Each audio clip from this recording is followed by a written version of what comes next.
input. We're going to try to limit each presentation and questioning to 45 minutes. The next hearing, our next presentation is scheduled for 2:30. So the presenters have been asked to do approximately a 15-minute presentation, and then that allows for half an hour of questions.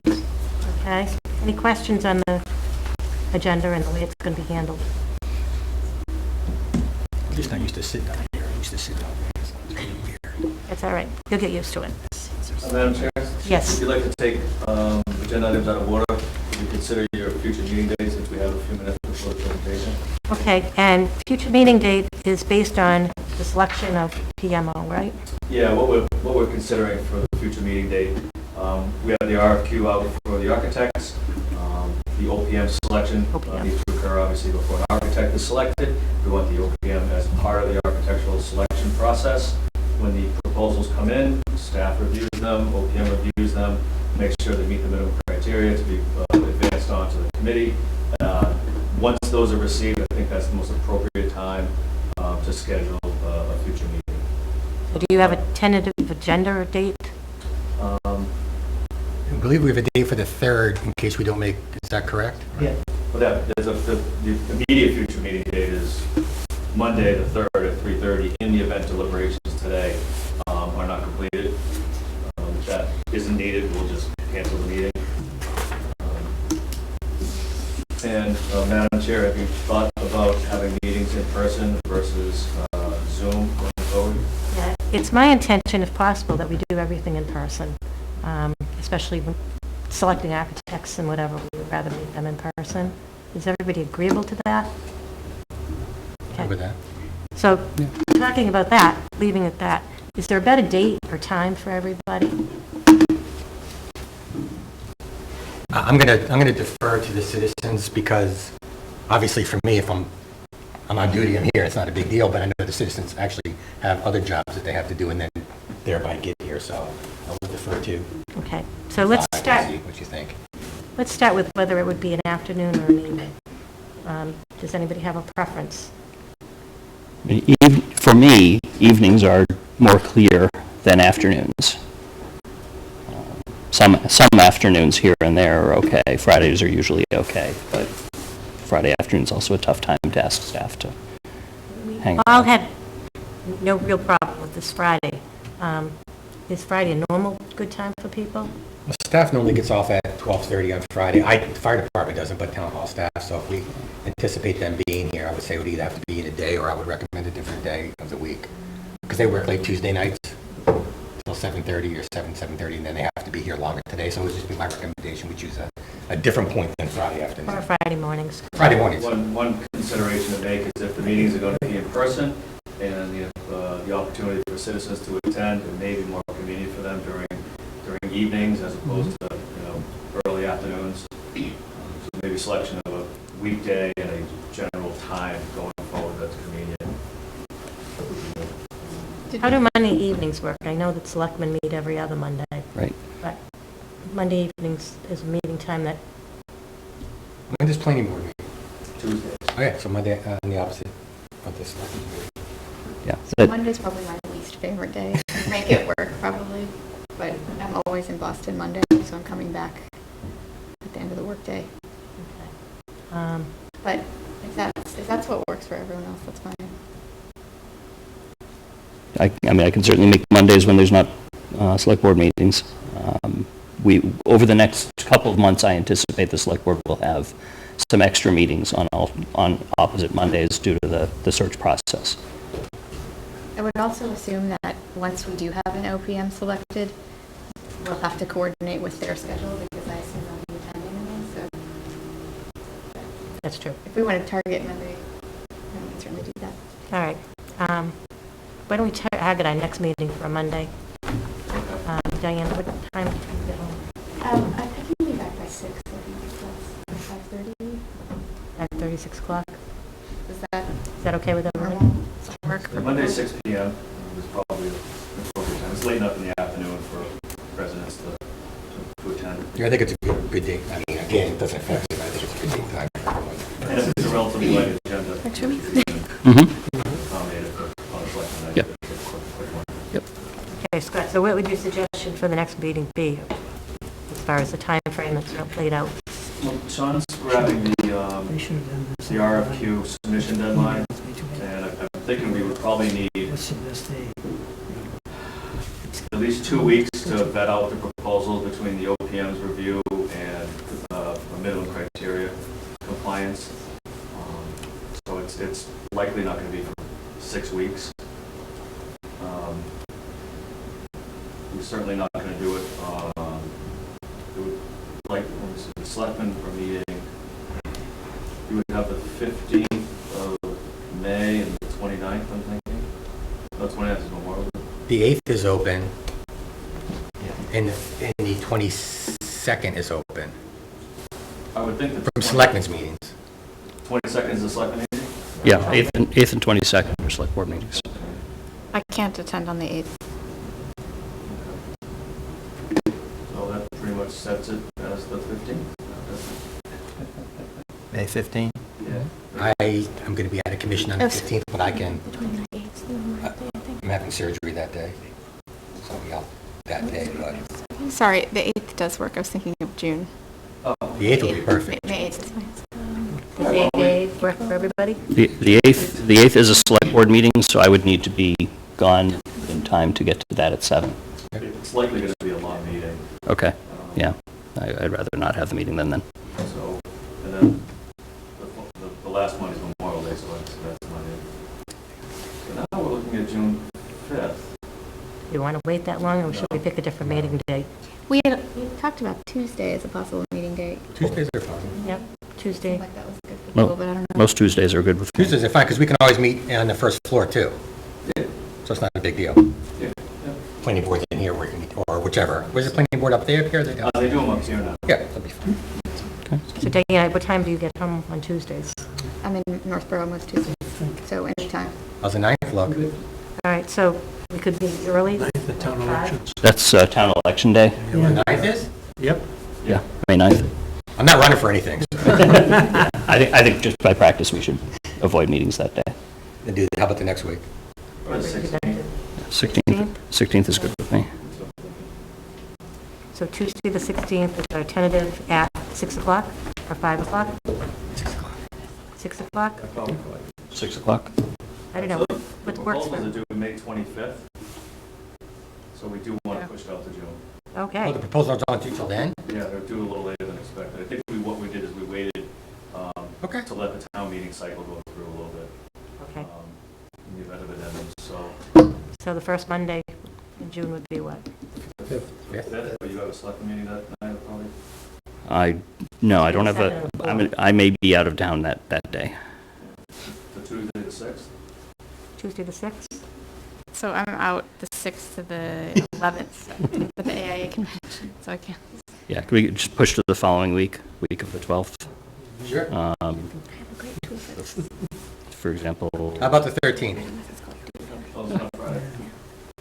Tuesday the 13th. Good, good? I've got a library trustees meeting that night. Most Tuesdays are fine, just not the 2nd. I could do Wednesday the 14th. I could do Tuesday the 20th. You guys pick. Tuesday the 20th. Tuesday the 20th? Tuesday, the 20th? Gives us 3 weeks for evaluation and review. Perfect. Okay, yeah, that's good. At 6? I think 6 is a good time. Okay.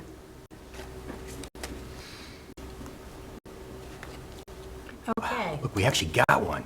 that wasn't easy. I Okay, do have, Madam Chair, my apologies. It seems like in the summer months, we are still going to be meeting. Will there be potentially opportunity for remote meetings if we have a lot of people traveling during the summer? it's always tough to, Okay. That's a fair question. you know, we'll just fly by the seat of our pants. Okay, Okay. okay, Schedule one meeting. That's why I asked. okay. Well, unless anybody has anything else? Nope. It's very close to 1:45, so the presentation by the CHA consultants. You want to introduce yourselves and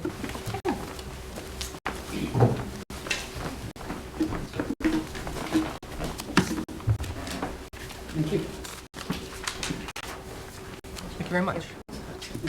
There you go. Thank you, sir. Thank you. I like the card. Make a little house for that. Thank you. Thank you.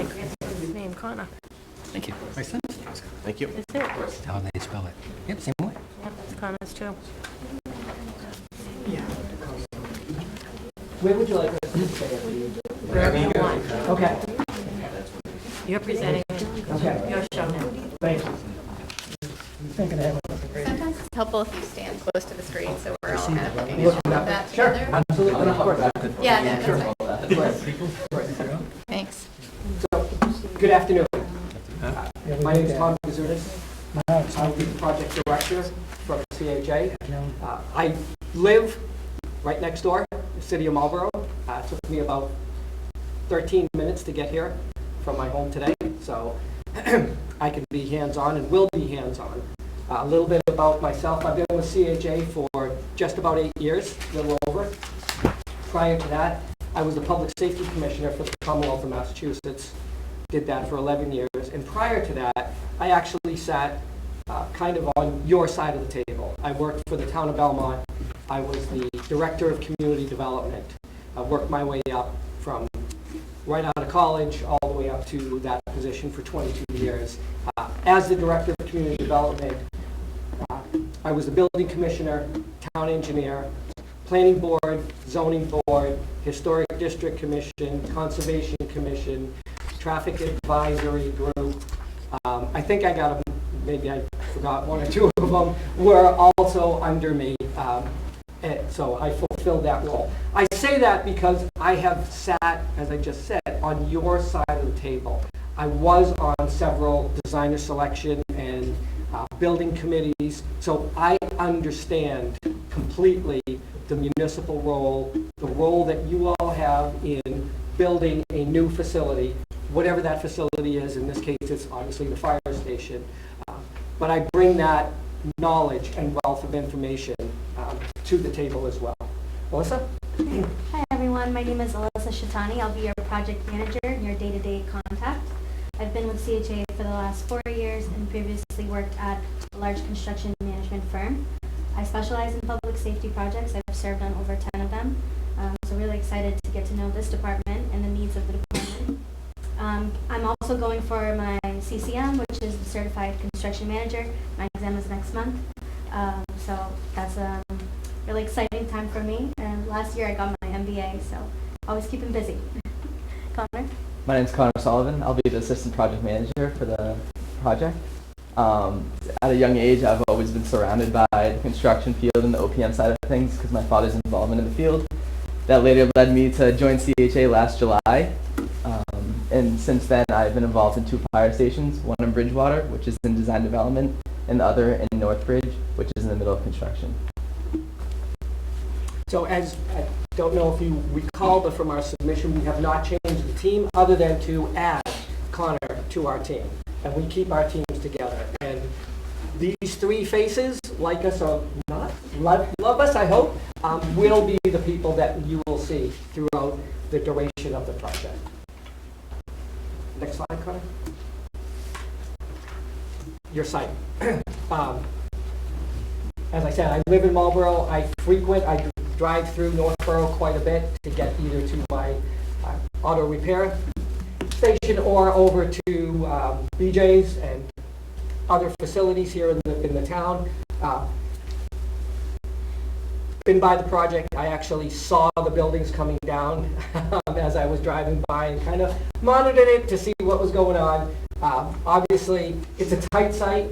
It's tucked into, while it's on Route 20, there's a lot of residential property around it that we will certainly need to be cognizant of and work with the abutters and the neighbors. That's something that we really take pride in doing, and working with the community and keeping them informed throughout the entire length of the project and before. Before is actually much more important than when things are happening.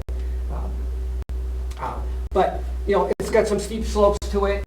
We looked at what you've done already, understand it, and are ready to work with you on the project. Next slide, Connor. Melissa? Right, so what we're dealing now is a whole different landscape of construction. We're dealing with supply chain issues post-pandemic. We're dealing with long lead times, labor shortages. So just a number of things that we're looking at construction through a different lens now. So as we partner with you, there are a couple tools and methods that we use. And I'll walk you through these processes as well. Connor will touch on some of the risk management that we've been doing. But we do have an in-house cost estimating department. So at every phase, we're getting a cost capture, basically. We're getting an estimate of what that project is costing and escalating it to the midpoint of construction. So we'll always have an accurate capture of what the building is going to cost. So we'll do 3 cost estimates at schematic, design development, and construction document phase before going out to bid. So that's just one thing that we've been working on. As far as the purchase and delivery schedule, Connor will jump into that. The pre-qualification process is really important. We're going to be evaluating contractors, so we'll get their submission packages similar to how you're doing for the designer and the OPM, and we will partner with you to review those. We look at their relevant public safety experience, we look at their financial history, their references. That way, we're weeding out any of the contractors that maybe not be as strong or we might not want to work with. So we'll look at that criteria, we'll work with your committee to make that happen. So that's just a capture of where we're at in time, and I do want to jump into kind of how that relates to you. Thanks, Connor. So you guys did your feasibility study about 4 years ago. So that conceptual design that was presented to you all and you all worked through is something that we're going to want to revisit. We want to see, have the needs of the department changed? Does that layout still serve the community? And we want to make the community aware that that wasn't a dream fire station. That was something you guys really need. You've outgrown your space now. This is almost twice the size of the building you're going to have now. So when we look at those various layouts and the operations that you have, we want to make sure that still meets what you want now. That community aspect, again, that public outreach, having public forums, making the community aware of how did we get here with the cost, because there may be a little bit of a sticker shock as we've seen costs go up over 15% with escalation. And of course, there's a lot of factors in that, but we really want to make the community aware of how did we get here and what are we doing about it to help mitigate that. And then when we have that anticipated project cost, we'll be able to look at things like value engineering or putting in alternates in the project to help us get this on bid and be able to underbid and help us award that project at the end of the day. Next slide, please. So we talked about reevaluating that program. So again, we want to see, is there room for growth within that program space? Does that layout work for the department? There may have been different people that have joined your department since. I know you've grown over time. So we want to make sure that it still meets your needs. We will evaluate that design with architects and engineers. We'll hold them accountable at each milestone, making sure that they're looking at different facets and cost savings. And then one thing we're also doing during the design is looking at long lead time equipment items. So if that's something that we can order early on, we'll do that. But as we go through each of the phases, those are some of the things that we're going to be looking at. And then during our construction phase, we're going to look at the phases, the procurement, figure out what's best for you guys, whether it's Chapter 149 or 149A. There's a lot of options out there, so we want to make sure that you guys are informed and educated on how we deliver that project. And then again, we're going to partner with you when it comes to the community outreach. We want to make sure that everyone is in support of the project so we can get this funded and built. Next slide, please. And so getting Northborough to yes is where we're at in point right now through OPM and designer selection and getting you all the way to that spring town meeting with a hard bid in hand. So each of the phases that we're going to go through, we're going to make sure, again, we're having those community forums. We're going through the pre-qualification process. We're going through design development and evaluating details and cost-saving measures. We don't want to cut program or space. We want to make sure that everything is included. And then during construction, we also have an on-site representative with us. That person is your eyes and ears on the field, and they'll make sure that the quality is controlled. We'll be on site frequently as well, and you'll be able to call us at any time that you have questions throughout the process. So we really want to partner with you and make sure that you guys feel you can rely on us and trust us because we've done this before. So we want to make sure that we're partnering with you all. speaking, you've done this before. These are not the Dunkin' Donuts or the Starbucks that I like to go to. These are actually fire stations that we have been the OPM on. And Alyssa's going to go into some of the details of all the various projects and things that we've done.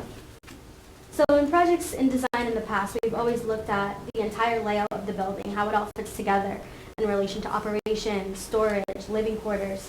You know, we understand that you have to have ambient temperatures in the apparatus bay. When that door flies open, you're using a lot of heat. We also are accustomed to using radiant panels on the apron, so that way you're not having to de-ice and worry about that safety aspect. When it's an emergency, as this is a 24-hour facility, want to make sure that you guys are able to get out there and respond to emergencies. We've also seen, you know, through pictures of the department now, how the gear is exposed to the sunlight and moisture, and we want to make sure that your gear is protected because it's expensive. We want to make sure that the guys are safe the guys and girls are safe when they're out there. And then we understand the equipment, the furniture, and we help procure all of those items. So we'll work with the departments, we'll sit down and say, what type of furniture do you envision? What type of equipment do you need? And then we'll put it out to bid and make sure that any grants that are available as well can be used for that equipment, whether it be extractors or things like that. So we definitely understand what goes into the design of the building, and even though that we're new to the department, we'll get to know you, we'll get to know your needs. We'll have, you know, full sit-down page-turn meetings where we give our opinion on the review, the design review. So this is a couple of the things that we add, but we're really there with you every step of the way, and we're really excited to work with you all. Thanks. So risks can impact any construction project. Whether it may be environmental, it could be cost effective. We have tools at CHA that we've developed that we can use to track and hopefully mitigate those risks as they happen. So trying to find whether or not the risk can be, like how likely it will be to happen, is often a tough task to endure too.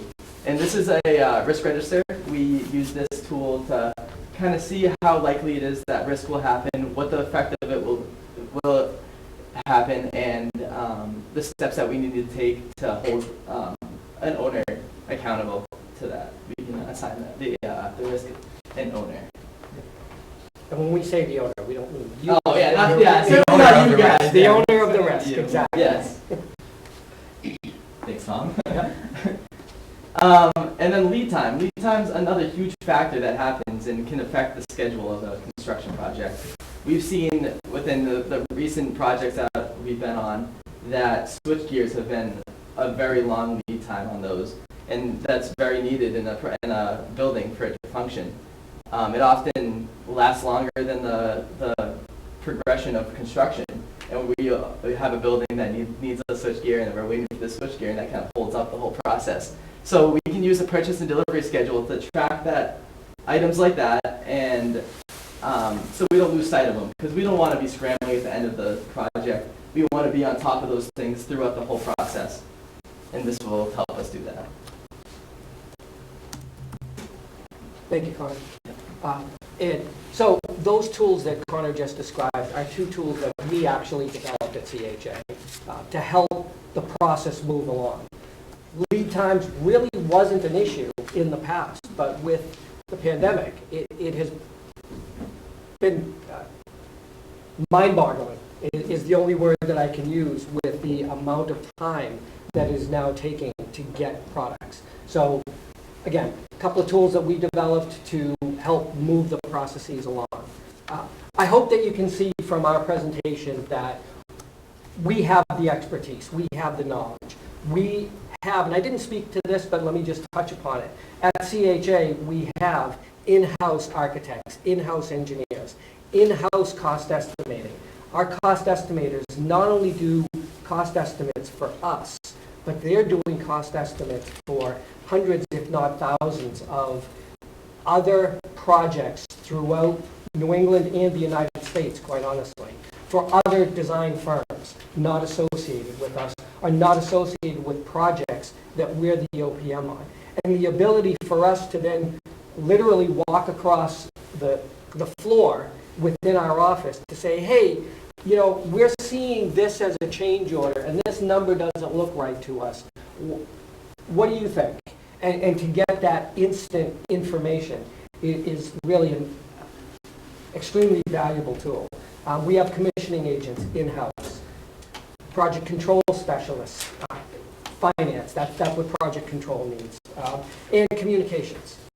We have in-house people for all of this, all of that we can use to help Northborough, first of all, get to that positive vote in April, because that's the first step, because if that doesn't happen, nothing else happens. But then, once we get into construction, actually help to build. Again, I'm less than 15 minutes away from here, and I really pride myself. The number that's on my card is my cell phone number.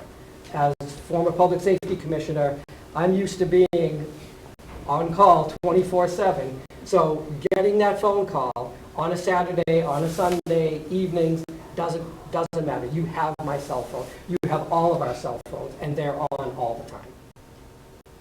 With that, we're open to whatever questions you have for us. All right, thank you. Next question. Yes. Gentlemen, please, can you give us a breakdown of how much time you will be dedicated to this project on a weekly basis?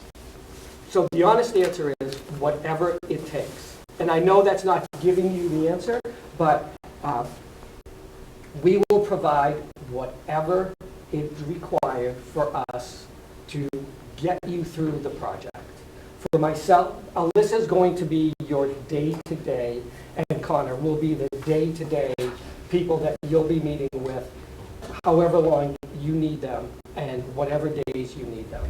And I will help to oversee the project, but I'm very hands-on and will be there. Follow-on question, how many other concurrent projects are you three working on right now? Project that we're on together right now? Yes. The three of us are not on a project. Individually, how many projects each? And what phase? Okay, so I'm I'm currently doing Belmont High School, which is in its final phases of construction. That'll be complete in September. The middle school students will move in. I'm also doing the Marlboro Library right next door, and that is scheduled to open its doors in June. So that's finishing up as well. A couple of other projects that I'm doing in Belmont. One is a library. That's just into design right now, so that won't be moving forward until another year. Thank you. Listen. Yes. So I'm working on mostly fire station projects. I'm doing Bridgewater Fire, Dennis Fire, Millbury Fire, and Northbridge Fire. So at any given time, you're spending about maybe 10 hours a week on each project. Dennis finishes up in June. They're in construction, and Northbridge is finishing up almost by the end of this year, as well as Millbury is finishing up at the end of this year as well. Bridgewater Fire Station, we've just begun the design.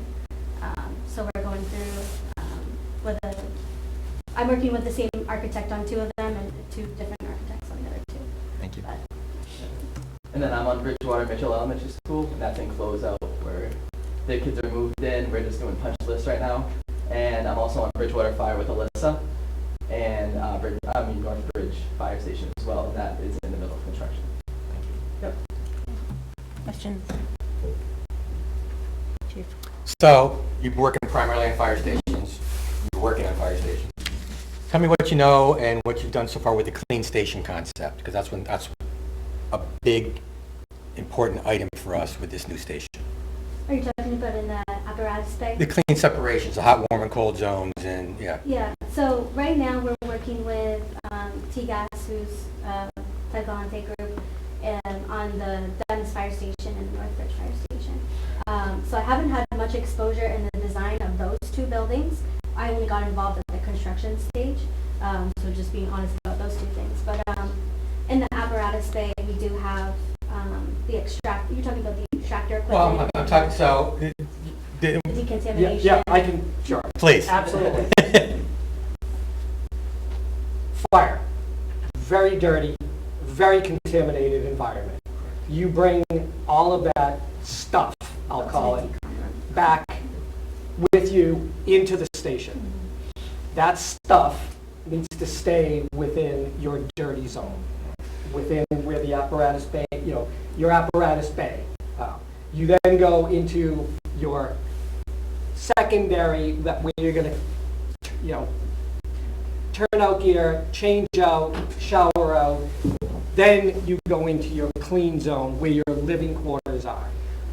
Those three, I'm also on the search and rescue team for FEMA. So totally understand the concept of, not just the concept, the reality of needing to not bring the dirt and the junk home to where you sleep and eat. And when I started in the fire service, we kept our gear at the end of our beds. Right, I don't know why, right. why I'm still alive, I don't know. And the dirtier and saltier it was, the better it was. We've learned. Absolutely. And we've had, the number one cause of death in firefighters right now is cancer. Absolutely. And we know that's job-related cancer. It's not because, right? So that's why that clean station concept, to me, is so critical. 100%. I want to make sure, I'm leaving, not too distant future, but I want to make sure that station is built so the people that come after us are living a healthier life than we all lived. 100%. 100%. Diana? So as you commented, we do have a concept design that will be revisited with whoever is doing the design phase. So I'm wondering if your team has experience recently, currently, where you've started a design process and now, because of the timing of that project, you're having to switch gears in order to meet the new energy code. How are you working with the designers, the estimators, and the municipalities on those changes? So let me, I'll Yeah. take this one. In my prior life as public safety commissioner, that was not guns and hoses, with all due respect, Chief. I was the guy who was responsible for writing the state building code. So in my tenure, 4 editions of the state building code were done under me. And to get to your question specifically, yes, we're in that right now. That library that I spoke about is in that exact phase. New energy code has come out. Reevaluation needs to be done with fenestration window openings. Reduction is a big key to that. Getting the building smaller and tighter, which in some cases is not possible because you've got X amount of equipment and X amount of apparatus that has to fit within that building. So we're in that reevaluation process right now.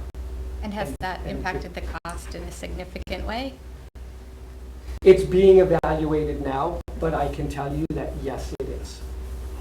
It's an unfortunate reality. And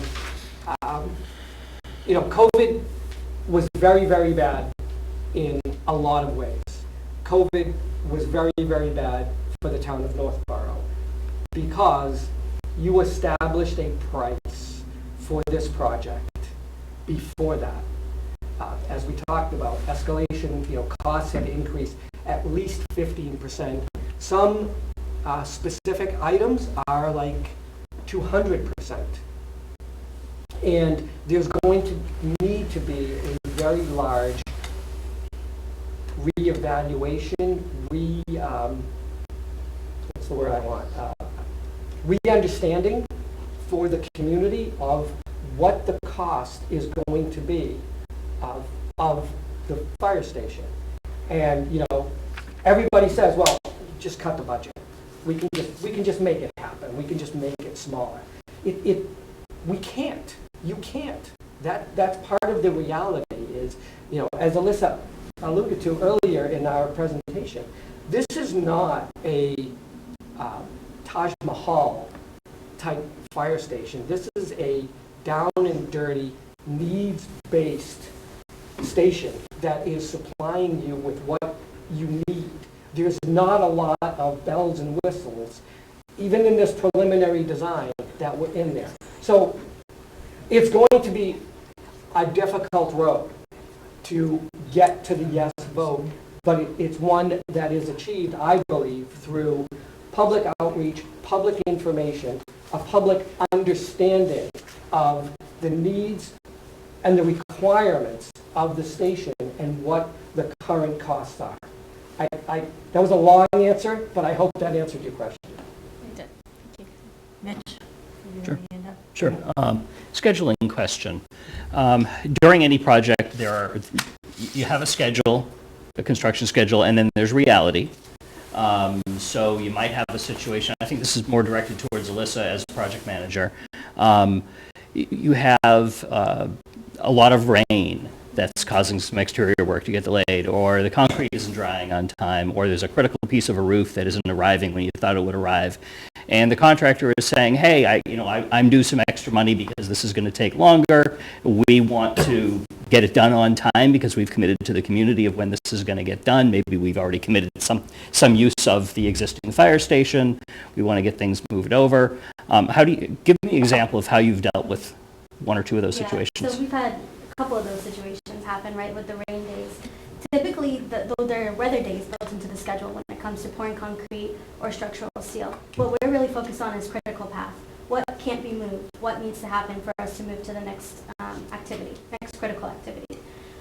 So yeah, we have had people say, we couldn't get the manpower, and now we're going to be 2 weeks late. And we have had people give us change orders for general conditions and general requirements. 99% of the time, we're saying, nope, look back at the contract, you own these dates contractually, and we're the ones evaluating change orders, right? So nothing passes through us without our stamp of approval. So yeah, typically there's weather days built in, we're looking at the critical path, we're evaluating it as a team. We have a person that's on site full time, watching, documenting, and looking at what's happening in the field. So when they say, oh, well, Monday, it was a rainy day, nobody showed up. Tuesday was a beautiful day, and still nobody showed up because their work got rescheduled for whatever reason.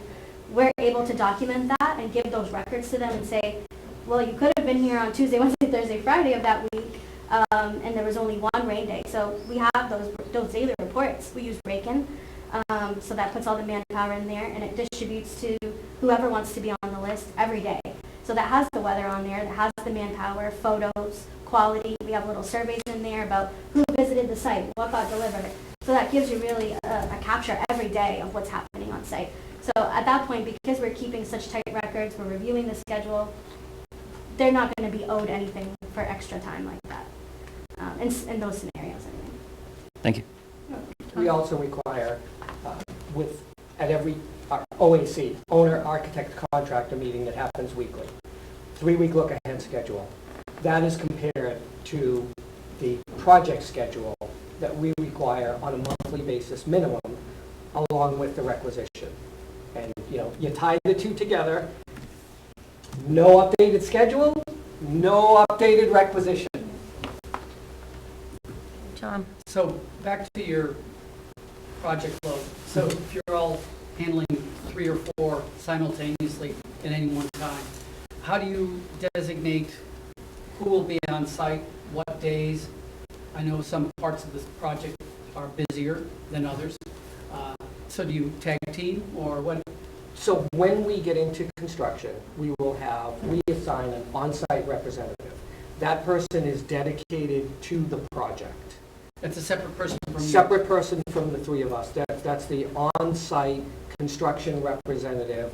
That's here every single day, opening the gate, closing the gate. If there's construction happening on site, this person is there. They're the ones will be developing that Raycon report. It's a snapshot of it's electronic format. They can do it on their phone, but it photographs and a snapshot of the work that's happened on that day. It's a really good documentation tool that's used for the duration of the project. That person will be here every day. We then, the OAC that I mentioned, owner, architect, contractor, those meetings are typically scheduled once a week. Project manager and assistant project manager, and sometimes, even the project director, depending on where things are at, will come to those meetings. And obviously, building committee meetings as they happen.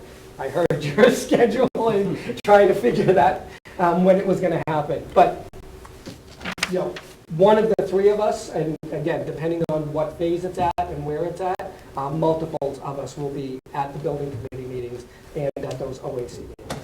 So is there any restrictions for our being on-site committee members? Do we have to schedule it? Or No, you will You not gotta have, yes and no.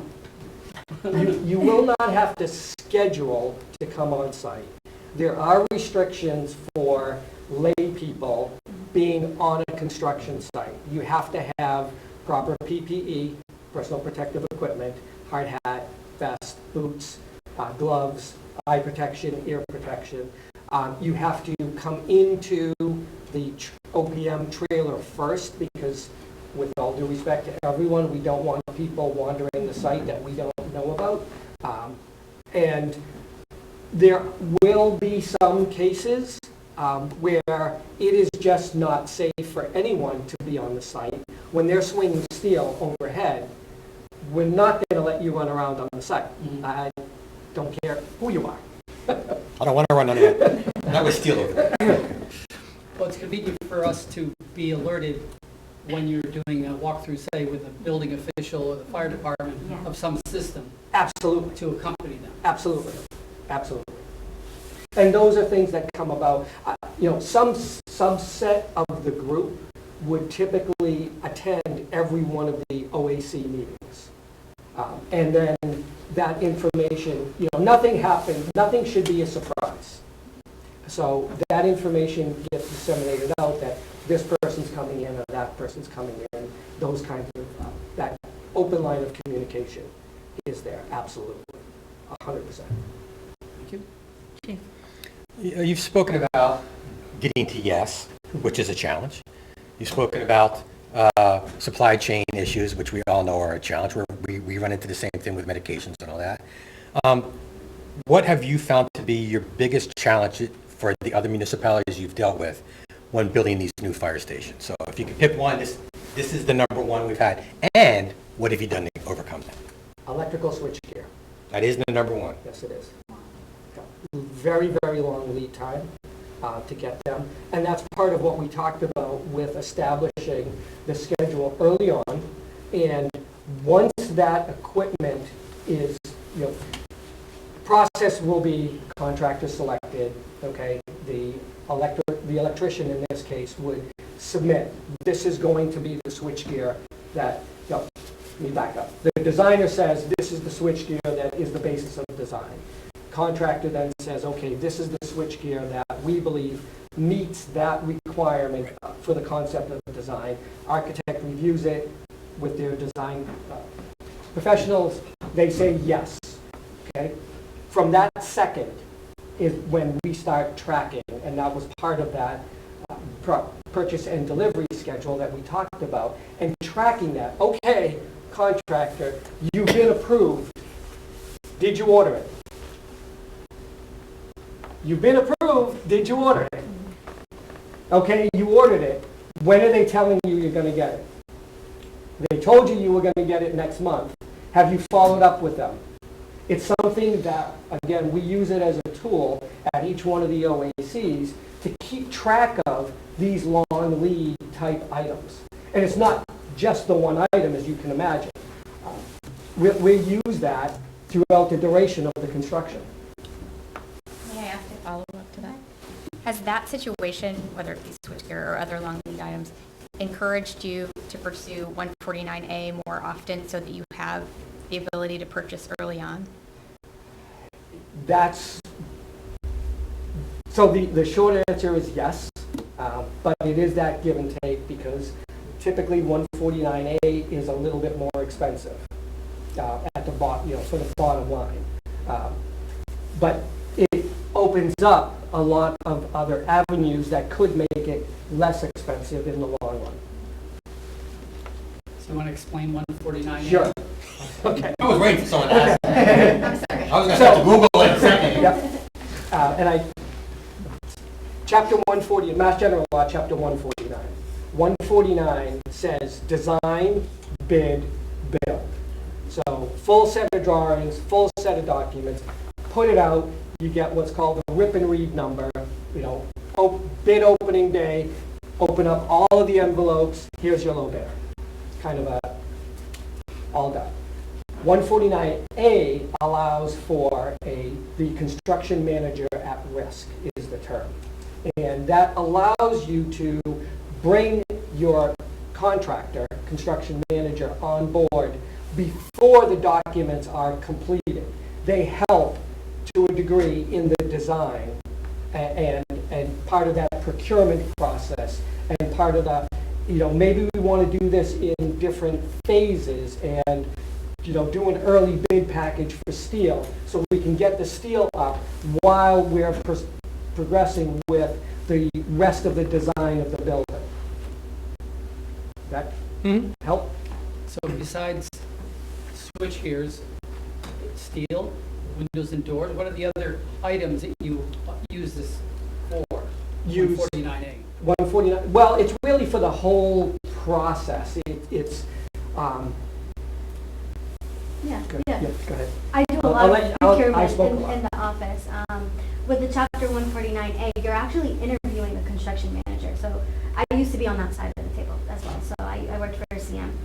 We go in front of a team and interview just like we are now. And you choose them based on their experience, their relevant references, and you know, their successes on other projects. And you're partnering with them. So you choose them. And they work with the bid number. So it's like a lump sum value. You say our space is going to be 22,000 square feet. Whatever that costs now, you multiply it, and then that's the bid that they're sticking to. So they'll help us through the design with multitude of the trades. There's 18 filed sub-bids. So those will remain masonry, misc metals, painting, finishes, those types of things. So this is a full project delivery method for the whole entire project. So that all those subcontractors work under that CM. So they're partnering with us earlier on. Like, we won't get a contractor until theoretically April 2024. But if we have them, if we start interviewing for them earlier, we have to do an application process, get them on board during design development, which would be much sooner, it would be this year. So there's two different methods for us. I've typically done a lot of the Chapter 149 because with the finances being so tight nowadays, we want to make sure that we're going with that hard bid number to the town, which is what we would recommend for you all. So you know the value of the project, and you're going to the town and saying, we know it's going to cost this. We're going to build in the soft costs for FF&E and OPM and designer fees and contingency costs in there. But you're going to go to the town with a sure number and say, this is what we've got and this is what we want you to approve. So I hope that answers your question. I could say a lot more. Well, I was asking, when do you use the 149A besides switch gears in the past? What specific components do you apply? Oh, like early site. So typically, 149A was used a lot for phased construction or a phased renovation. A new ground-up project typically, again, previously was a design bid build because it's theoretically a simpler building. Again, the pandemic changed a lot of things, and Chapter 149A, construction manager at risk, has been and is being used more frequently because of all of the various supply chain issues.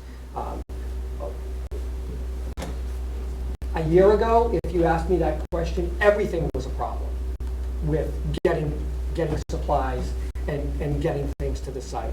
It's settled down quite a bit. The real commodity that's the issue is copper.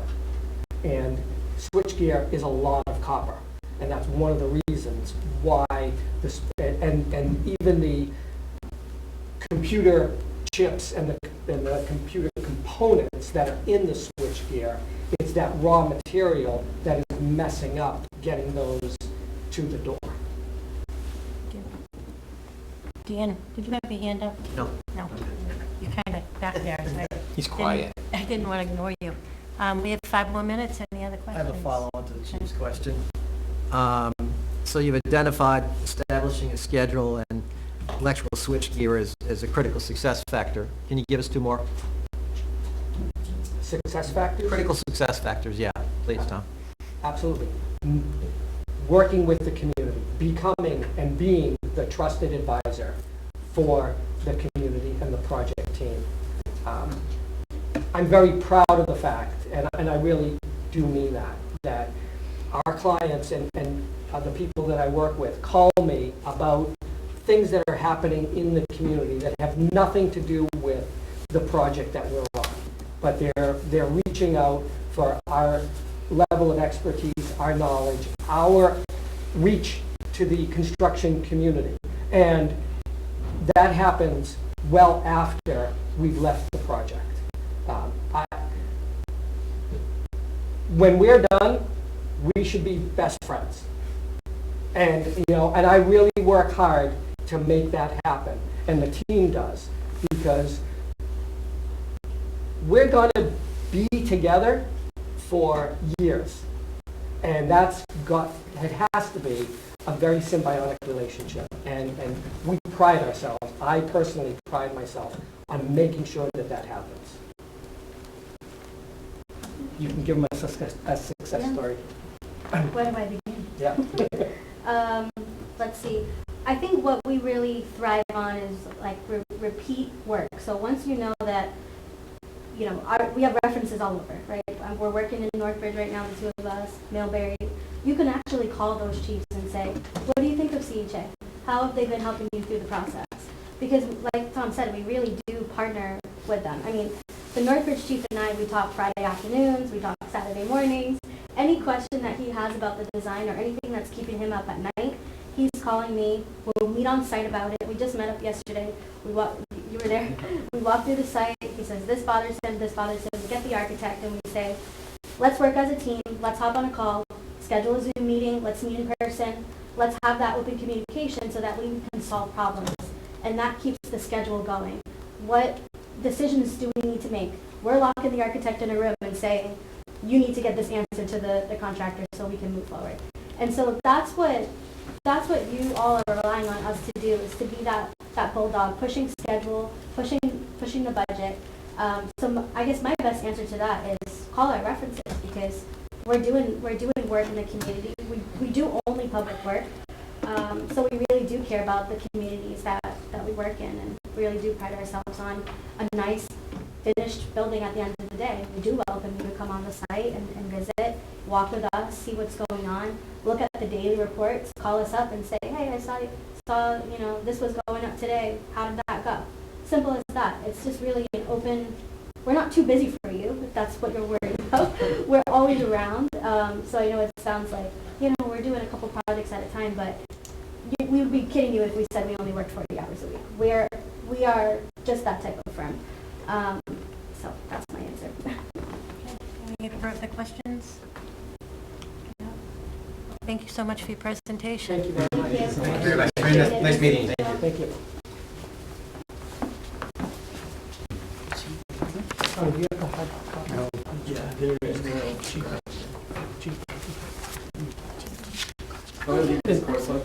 Sure. Okay. You hope to?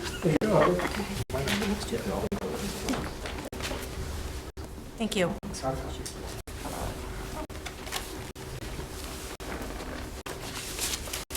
Tom, how many years have you worked with CHA? 8 years. 8 years? Oh, sorry about that. Thank you very much. Thank you. Nice to meet you all. Have a great weekend. You too. Thank you. Good luck, and we hope to hear from you. Thank you.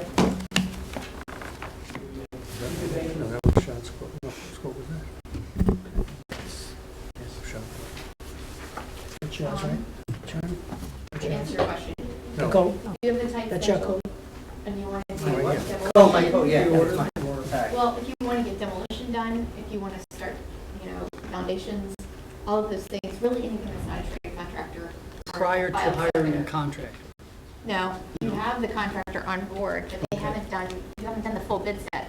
So I the see. designers can submit early packages, and that accelerates the construction schedule, because basically, the town signs an agreement with the CDM, okay, we're going to let you procure these 2 trades so that we can, let's say you have to do a demo or you have a specific site condition, or, sometimes you have to decontaminate the site, then you can do that. We've been down that road. I bet you've been down that road.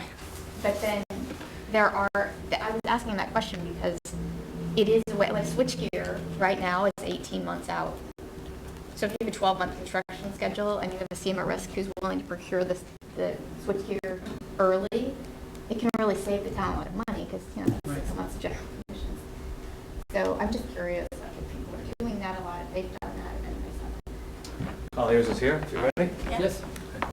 Yeah, I've heard switchgear, and the other thing I've heard are fire station doors. These big doors, yeah. because people are going instead of the overhead doors, the bifold doors. Yeah. Yeah, especially because we're not manufacturing. There's not. Yeah. So they're being promised. Gator had a problem with their switchgear.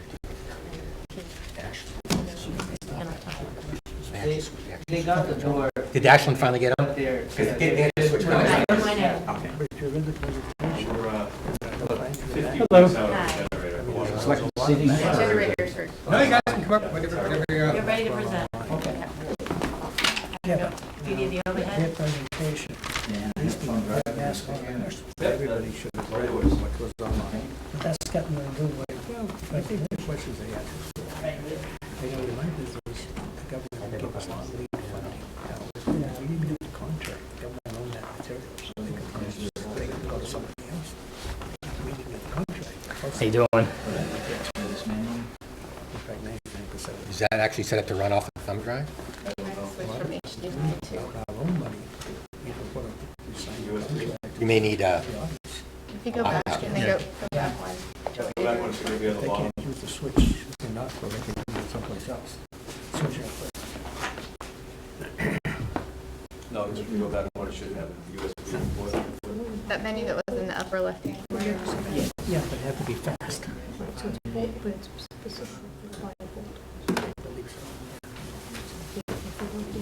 first day driving the projector?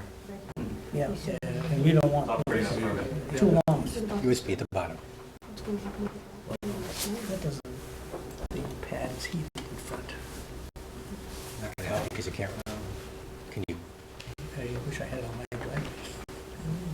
My son is a fire chief in Florida. Welcome to Northbrook. Been here before. Literally had the Yeah. radios, Yours? Same place. and they were in Walmart. Yours is the chief's laptop. As long as you don't look at the dirty pictures, you're good. Okay. Oh, you can look at my Your daughter likes the wallpaper. This may break it down. No, perfect. Too far. Which one of these? This is Carly. No, mine's open and running, so just, I can't guarantee what's gonna come up when there's a call or something, but you never know.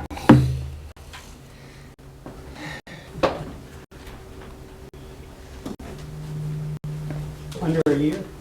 Your granddaughter? Under 2 months. Oh, wow. Congratulations. Yeah. Yeah, it's our first one, it's exciting. That's really exciting. It is exciting, isn't it?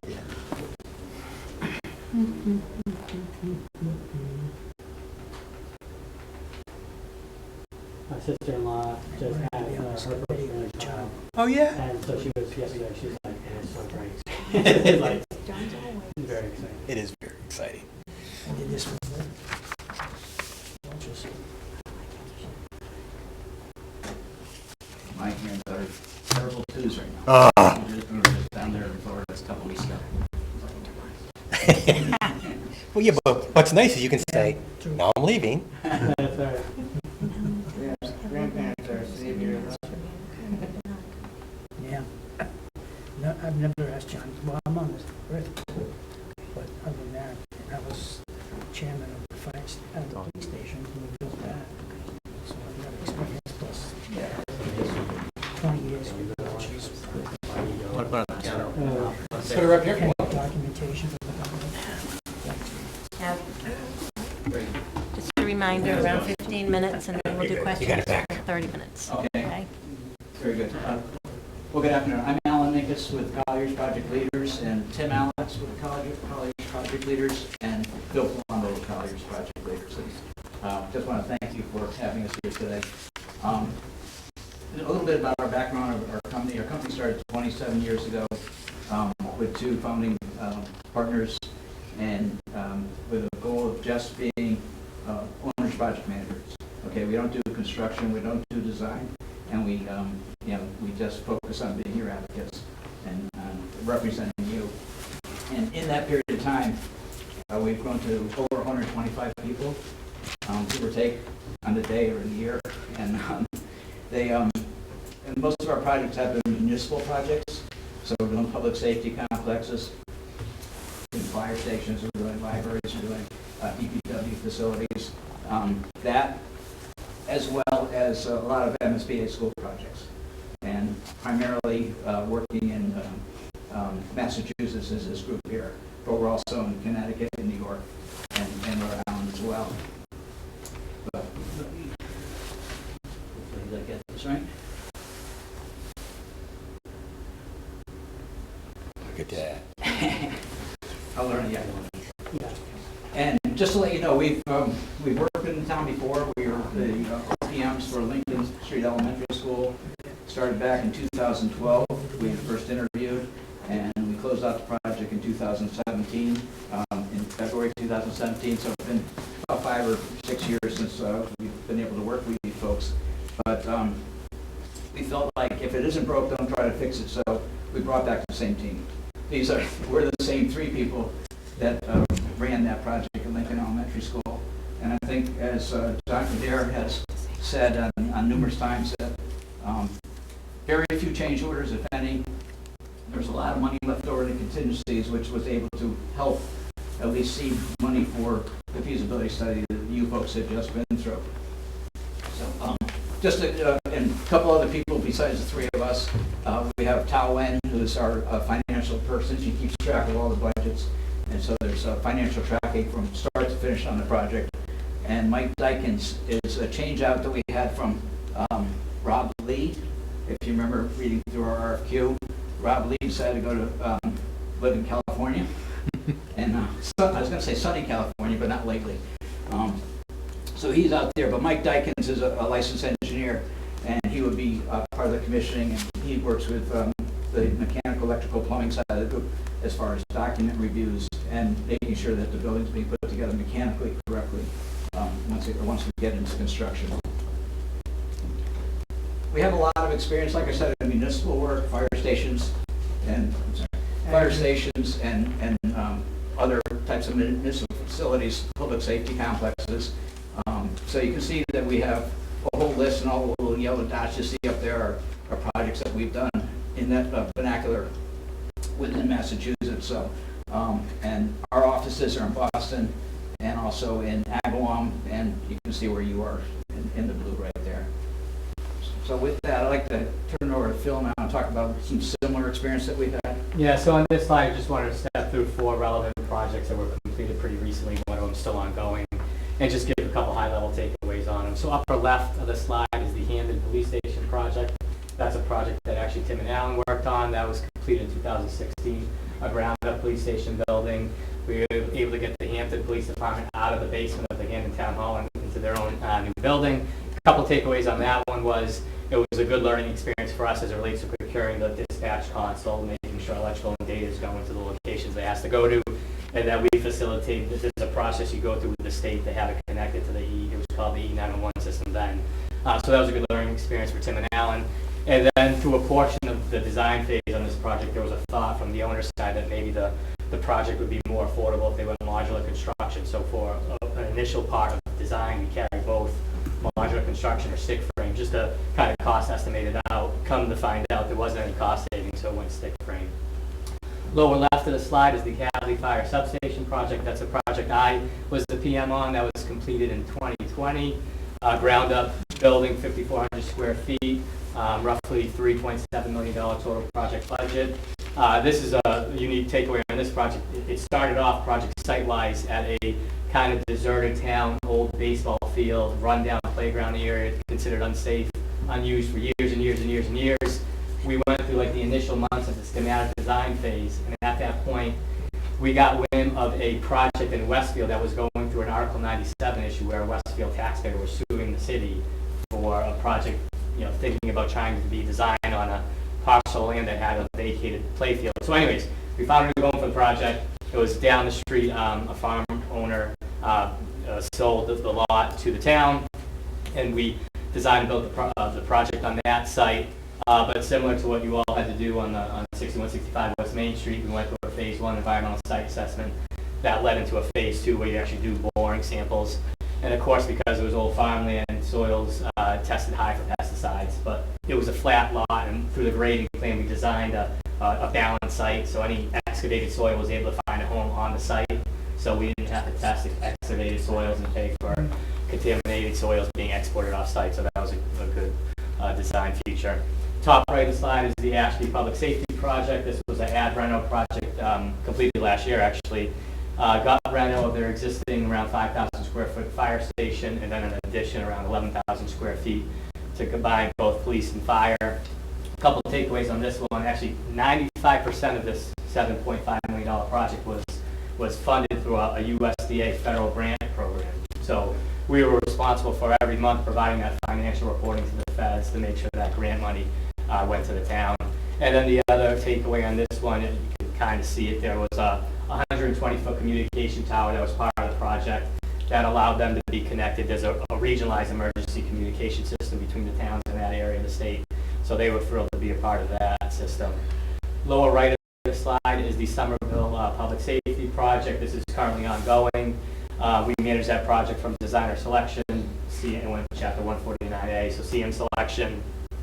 Did an early enabling package during design. There was an old mall building on the project site we had abated and knocked down. And we got through a portion of the construction document phase. The city always intended this project to be what they call a triple P project, public-private partnership, because where the site's located in the city, they thought not only would it be good for the public safety function, but a portion of the site could be a commercial retail plaza or whatnot. So that project team's currently soliciting proposals from private developers, so the actual development of the site can happen all in sync in kind of one big project. Next slide, Tim. So on this slide, we just like to step through as we study this particular project and kind of link what we're learning on this project to past project experiences, kind of develop a list of considerations and kind of potential challenges we think about. So site grading, we understand as you enter the parcel from West Main Street, you got a rough grade change of around 50 feet. And we understand because that structure on Monroe Street was knocked down, that potentially once you cut into the hillside, build a building, develop the site, you can potentially grade out the remaining of the site. And hopefully that's the case, and you won't need a retaining wall, but the thought is once we get a design team on board, let's flush that out and confirm that that's the case. Soil environmental issues, we understand through the acquisition process, the seller had to go through LSP, a licensed site professional, and go through that DEP process, and you remove the underground storage tank. Around 1.1 tons of contaminated soils was shipped off site, so that's great. We actually coordinated with an LSP we're working on with another project. We were able to get him to get us that report that was submitted to DEP back in August. He gave us some insight, and I actually had a phone call today with the LSP that worked for the seller that submitted that last August and got some insight from him. So we're going to want to make sure if we get the job that right away we coordinate with an LSP to really nail down what is some stuff we have to carry to feel like we're covered as it relates to any other potential soil contamination that might exist. Definitely going to want a vapor barrier under the slab to prevent soil vapor mitigation into the building, and potentially an active system like a radon mitigation system or whatnot. Community outreach, we understand the goal is to get through design and bidding and then have another town vote. So obviously as we go through design, we'll want to make sure we're providing project input to the Northborough taxpayers so they feel like they're in the know on the project just like you all are. So once we get to that point, they feel confident and comfortable in the project and are willing to vote yes for the project. So whatever that needs to look like, whether it's developing a project website, project Facebook page, community forums, whatever that needs to be will help manage that process. Getting through bidding for town vote, I'm not 100% sure if the goal is to hit the April town meeting of next year. If it is, it seems like timeline-wise we got the time to do it, but we're not going to want to skip a beat. We got designer selection to get through. We understand you've issued the designer RFQ. That's awesome that you get to jump on that. We'll have to get through that. We got designing, and then we're going to have local permitting during design, site plan approval with planning board, et cetera, contractor pre-qual, bidding. So there's plenty to do in lead up to that April town vote. So we'll be responsible for managing everybody involved to make sure we're hitting our marks to get there. Final review of low GC bidder. So through the bidding process, once we have a low GC bidder, it's going to be on us to make sure we get you all the information as it relates to DCAM file and final reference checking to make sure we feel comfortable that that low GC bidder is considered a responsible bidder for Massachusetts standards. Long lead time material, so I actually in prep for today's interview coordinated with a GC that this is kind of their wheelhouse, this size municipal project, they'll probably bid on it. And I said, Crystal, what are you doing with these projects that are supposed to be done in 13 months when you're not getting switchgear for 18 months? You know, so depending on what kind of switchgear you get, it can take you 14 months to get it, it can take you 18 months to get it. And she said, well, unfortunately, these projects are coming in late because of that. And so what she's seen on some projects is, in the bid docs, you indicate once bidding's complete, there'll be anywhere from like a 4 to 6 month submittal/procurement phase, where you're not paying for general conditions, nobody's mobilized on the site, you're getting through submittals, getting through placing orders of long lead time materials with the hope that you get it in time, in sequence with your construction, and you get the project done in the time frame you say you're going to. So ultimately, whatever the choices we make to go, whatever route, we want to have that conversation right out of the gates because it's a real thing. And then just overall project leadership, we understand you're hiring an OPM to help you guys lead this project. We take extreme pride in how we do our work, and we would love to get this job and kind of guide it to a successful finish. With that, I'll hand it over to Tim to get into our design for these services. Thanks, Phil. So Phil touched on a lot of different items that follow through during design, construction, closeout. But we tend to focus on cost, quality, and schedule. So cost control, understanding your budget. Obviously, this project's been around for a while and had some stumbles along the way to get through the purchase of the property and the mitigation or remediation of the property. So we'll want to check the budget, make sure there aren't holes in that, make sure things that with escalation, what it's been in the past couple of years, that we're not missing something, so that we're starting off where we think we need to be.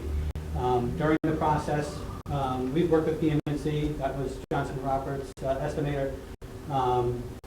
Peter Bradley is one of our go-to guys. Another one that we use is Ian Fogarty, so maybe we reach out to Ian Fogarty at various milestones of the project.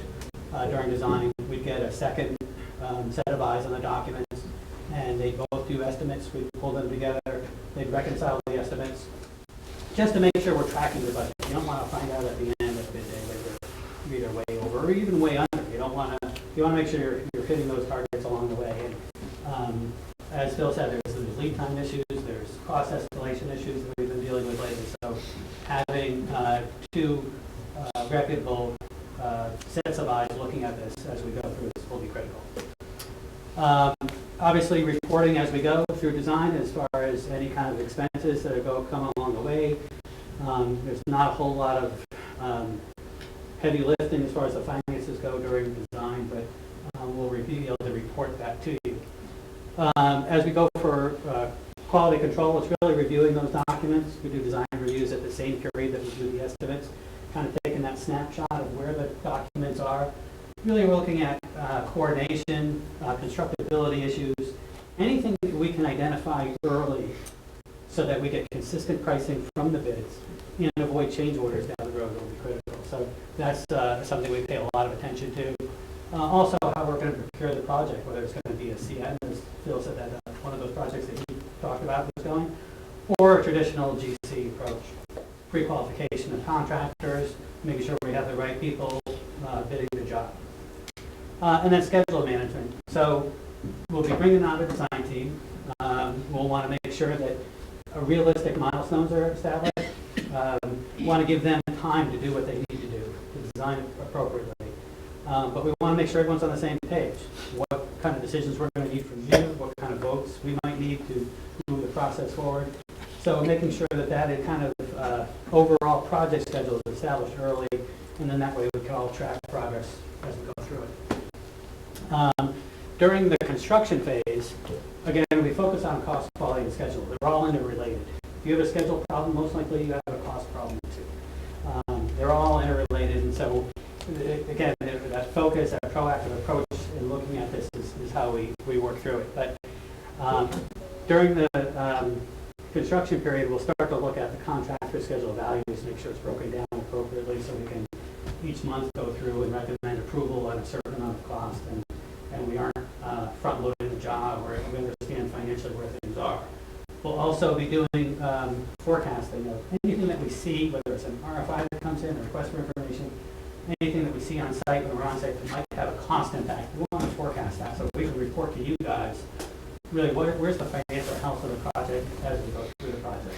It's not just tracking what invoices go in, but it's really managing that process, allowing you to make decisions on, hey, can I purchase this particular item that might be outside the scope, but we'd like to really do it. Well, if we have kind of our understanding of what kind of issues are out there, we kind of can judge what we can maybe defer and what we can act on as we move forward. Schedule management, quality assurance, making sure we're on site doing the reviews, working with independent material testers.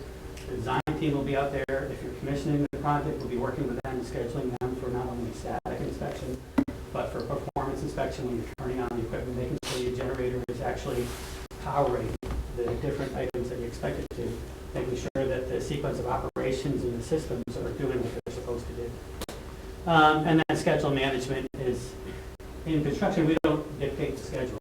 There's an overall start and stop date usually, but the contractor is really, they develop their own schedule. What we can do, though, is comment on it and refine it a little bit, and then keep that the center of conversation on our weekly construction meetings.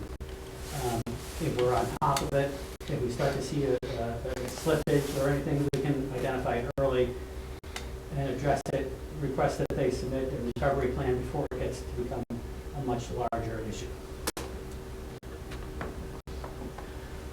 You know, FF&E in our slide deck is after construction, but really it starts in the beginning. You know, you have to identify your budget. We can come up with a number, but we really want to make sure that what we're targeting is appropriate for the equipment that you're going to need to outfit this new building. So that starts in the beginning. It also is incorporated into the design early on. We need to understand, does this equipment have a place to be stored in this building?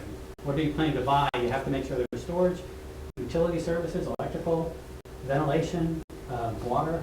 So it's early. It's important to get that identified early so that we can get that into the process. And that rolls through right through procurement, whether we're purchasing it off a state contract, whether we're putting it up to bid, understanding which items are the longer lead time items so that we have the time to get it, so we have it when we need it. Vendor coordination on the move-in, and then coordination for you to actually move into the new facility. And finally, closeout. Closeout is a process of kind of transitioning from that construction phase, where the contractor owns the site, to the owner moving in, getting trained on the equipment, understanding how the systems are working, making sure that all the scopes of work are complete, that you're getting what you paid for, and that so that when you're taking full ownership of it and the contractor goes away, you understand and are able to function and operate the building. Kind of running a little short of our presentation time, but as just why us, we feel that the fact that we've worked with Northbrook before, we understand the town and what the town expectations are, that we feel that's a little bit leg up on understanding your wants and desires and needs here. So we think that's a little bit of a plus for us. We talked about the relevant experience that we had on previous fire station projects as well as public safety complexes. So we think we've shown you that. One thing that we think stands us apart from other firms is the fact that we do have commissioning within our group, and on MSBA projects we're not allowed to do commissioning. On projects we're doing the OPM on, that doesn't mean you can't do it on your public safety complexes, but it gives eyes on the documents, make sure that the designs aren't over-designed, they're not under-designed, and that the controls are usable, manageable, and somebody knows how to fix it when it's going badly. But we think that's a big plus for us as far as having that group in-house to have eyes on the mechanicals, especially in an area where you have contaminants in one side of the building, you have people living in the other side of the building, not cross-contaminating, not just messing it all up. You want to keep that very sophisticated. Also in sustainability, I'm a lead AP. I got it in 2004, way back when it first was coming out on the East Coast.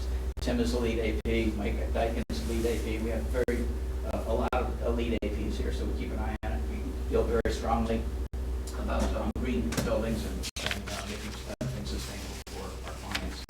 And then quality assurance, I think just talking about the 125 people that we have, I'm an architect, I'm registered in 15 states. I used to have 5 practice before I came to the dark side, so to speak.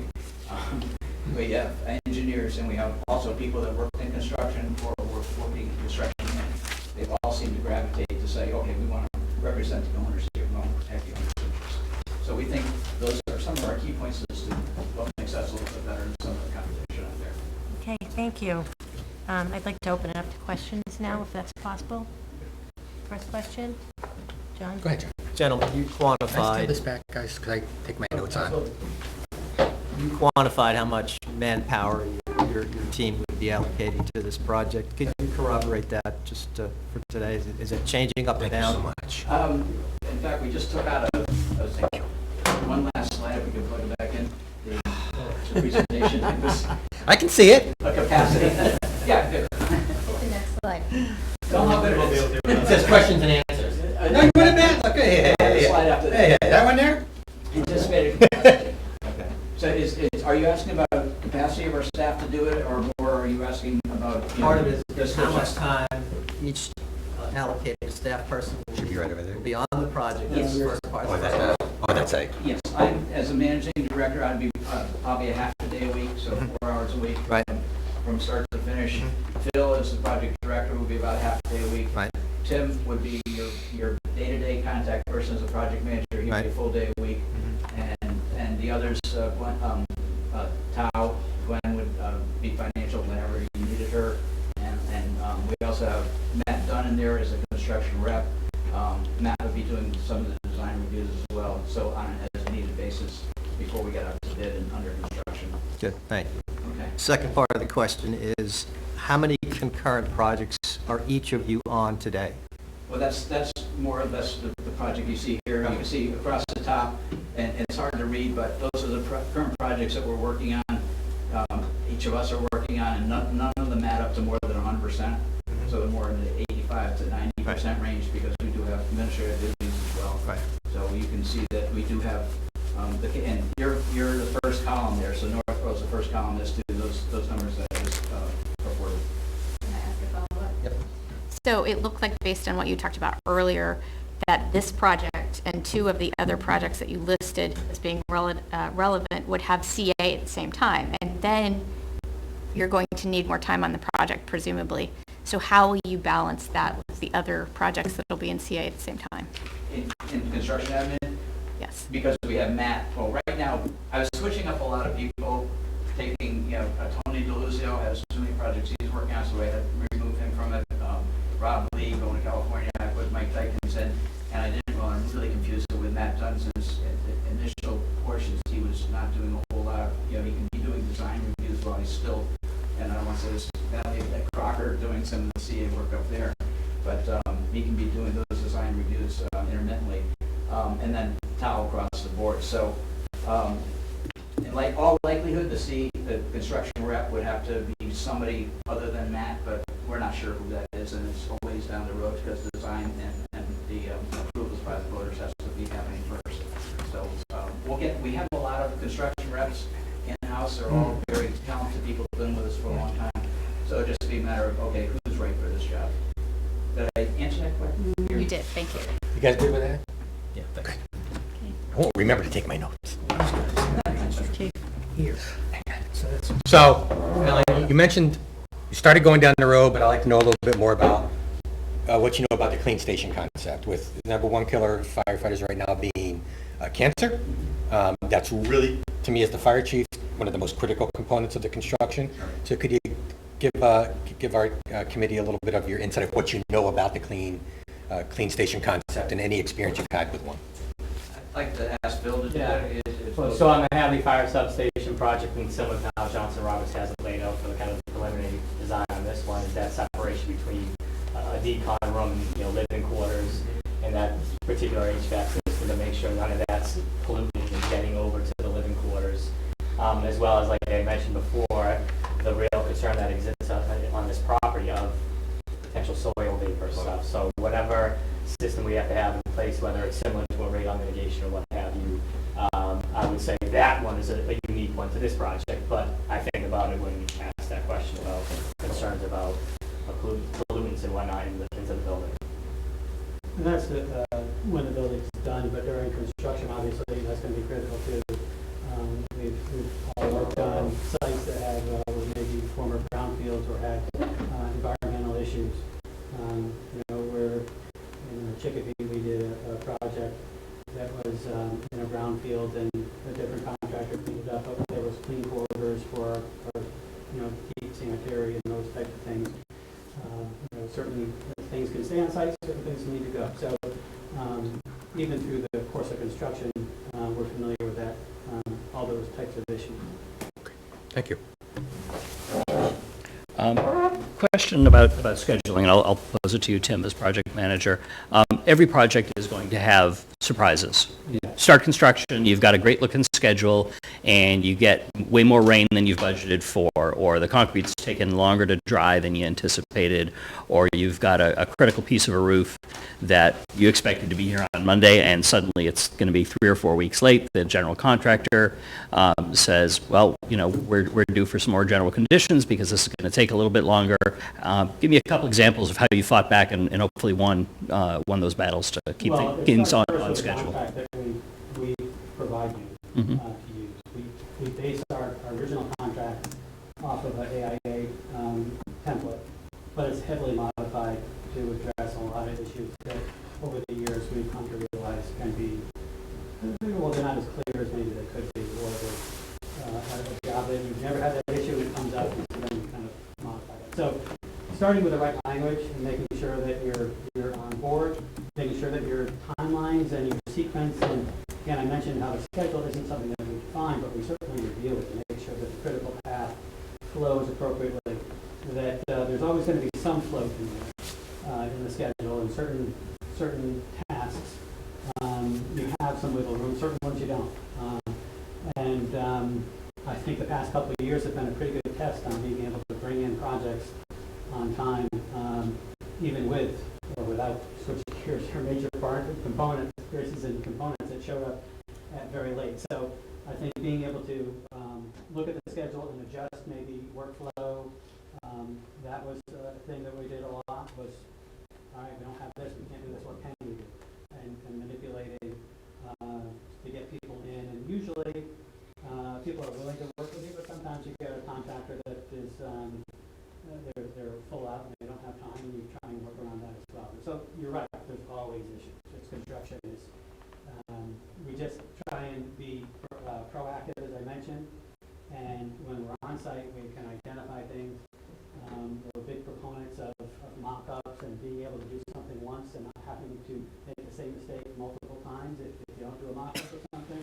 So those are just some of the strategies that we employ. If I could add one thing to that also is like generators are one week right now. They take forever. This is a very important building to have a generator on. Maybe it's something that you take out of the equation for the contractor and the town purchases outside that, and then it's the contractor install. We've also seen it works a little bit better with the construction manager risk that they can pre-purchase switchgear and things like that, so you can have it ready, because they're talking 80 weeks now, 80 weeks, 6.5 years to get switchgear in some cases. So it's cuckoo. It's absolutely cuckoo. So we're coming through with all these strategies. It's okay. How do you take these schedules and shrink them down, and what avenues do you have to try and buy that equipment out earlier to make the project still end on the date the project's supposed to end on? It's a lot of moving parts. Thank you. Yeah, and they say also just paying for stored material. If they're going to buy it, that's fine if we're storing it somewhere. But it's insured, and so therefore we have it when we need it. Who would have thought that welded wire mesh or plastic conduit for electrical would be a problem? And it was the past couple of years. So we tried to get everything as much as we could on site, so that we had it when we needed it, or if it was stored appropriate somewhere. So. A lot of different strategies for a lot of different issues, potential issues.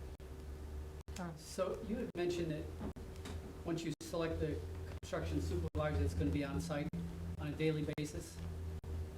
Is that correct? Well, we put down Matt Dunn right now, but Matt's working at Crocker School up in Fitchburg. So I mean, and the likelihood is that Crocker School will not be done by the time this happens. So we'd have to see who's coming off another job, put his resume out before you, and show you what his credentials are. But we do have quite a few construction reps that are going to be coming off projects that we can transition in that are as good, or if not better than Matt, or So as good as above and beyond the weekly site meetings with contractors and subs, how do you manage access for, say, the members of our board? Well, we have an owner's architect and contractor meeting every week with the contractor, so your representatives would be part of that. And if the building committee wanted to come in, we'd set that up to make sure that they had access as to when they're coming in and having the approval by, those three entities that say, okay, the site's ready to have you come on board safely and walk the site and see what the progress is of the project. So And it's usually not an issue. I mean, you're the owners of the building, so I mean, it's like, we want to come see the site. Okay, we're going to accommodate you. We're going to find a way, what time, when, and what safety equipment do we need to bring on site. Oftentimes it's, 4 o'clock after the contractor is quit for the day, and there's less activity, less chance of injury with active equipment. Being able to walk you through the site, certainly with our reports, on a basis, we'll provide photos, and if we did electronically, maybe there's some video that gets taken. We've done drone footage in the past, and so there's a lot of different ways to be able to provide you with up-to-date information on what's going on the site, but certainly to come out, it's not a big group. We don't necessarily open it up to the public. That's kind of the only issue is a public meeting if you're all together. But we can work things out with the contractor, whoever that might be at the time.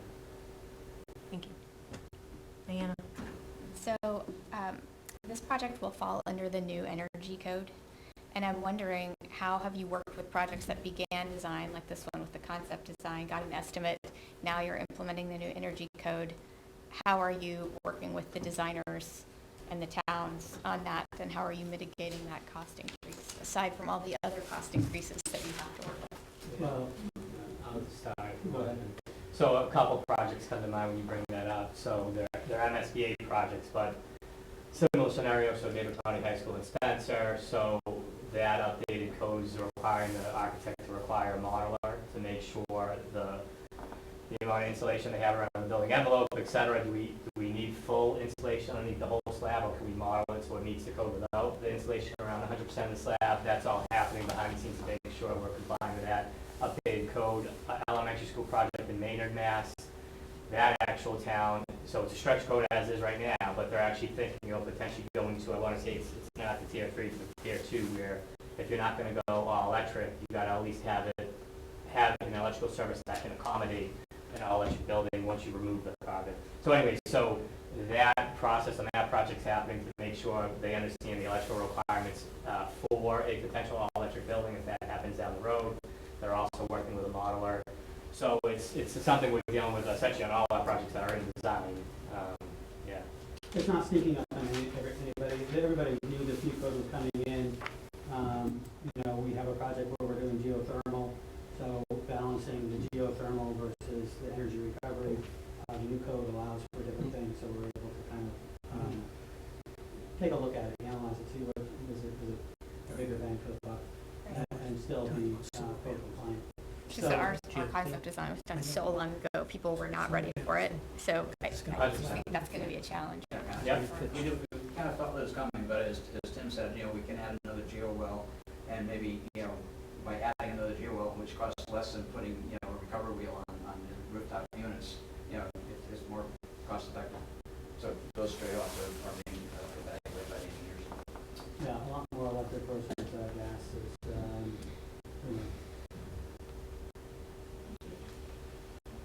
I always have questions. You mentioned a little bit about supply chain issues, which is a challenge. Talk about the new code, that's a challenge. Talk about Community outreach and getting the community to yes is a challenge. Those are all challenges. Can you tell this committee what the biggest challenges you faced in the last couple of fire stations you built, and how'd you get over it? So Hadley Fire Substation, as it relates to getting community support, it wasn't a drastic push. The community saw it, so they have their public safety facility was built in kind of early 2000, so pretty updated, but they needed a presence in the part of town, so that's a substation. So taxpayers understood it, so that wasn't a stretch. I would say the hiccup with the project site was an issue. Yep. Didn't really see it coming, so we had to react quickly. Played out fine because we found a parcel. The one thing with the Hadley Fire Substation besides that was we were the OPM on that project at the same time as we were the OPM on the Hadley Senior Center project, and they were in construction literally at the same time. And those taxpayers going into the Senior Center project, there was a group of taxpayers going into the Senior Center project that weren't fans of the Senior Center project. So there was, every now and again, people would try to throw out conflict of interest concerns or comments relative to the services we were providing in the fire substation project, Senior Center project. Ultimately, to work through it, what we did is we did our job. And we did, we provided our services for the fire substation project just like we did on the Senior Center project, and both projects ended up successful, under budget, on time. So you just kind of keep your head to the, head down and keep working. The other thing I can think about is actually when there, because of COVID, that we couldn't get together to, do the vote. So what we did is we held the meeting in a soccer field, and everybody drove up in their cars, and they were in their cars, and we handed out, green or red cards so that everybody, put their hand out the window. I mean, you just kind of think out of the box to come up with ways that it doesn't get, delayed just because you can't get together in a room. Thank you. Any other questions? From your experience over the years and your knowledge of what we intend to do here, what do you estimate as the top 3 critical success factors for our project? I think the biggest thing is make sure the quality of the documents is done with the design team, that they're thorough and that they're coordinated between the disciplines. I mean, we got a structure, which is the architectural portion of it, but then the mechanical is such an integral portion and important part of that. And our document reviews, just are so thorough that we document these, they go back to the design team then has to incorporate this and quote that they incorporated them, and then the next review that we do, we check and make sure they did. Because if they have gaps, that's just a change order. It's costly, and sometimes it can delay the project as well. So that's where I think our strongest character is to do those design reviews right up front and make sure that we can limit change orders as much as possible. Keep everything on budget. Yeah, I'll add one more. So the environmental concerns, I'm going to be honest with you. I watched the building committee meeting you had on March 20th, and it was spoken like this project site potentially has a clean bill of health. It was a gas station for about 7 decades, right? So that clean bill of health is pretty relative. So my concern is, to the best we can, we got to understand what we're going to deal with as we start digging up dirt at parcel of land, and what we have to carry for a budget to make sure we can get from A to Z, construction process-wise, to finish the project with money remaining. That's, and so that's something that comes to mind.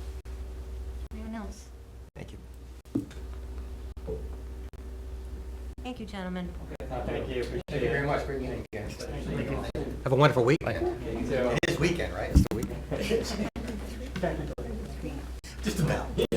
I gave Sean a copy of the Sun Prize. Excellent. If you have any questions. Thank you very much. Thanks, everyone. Thanks for coming in.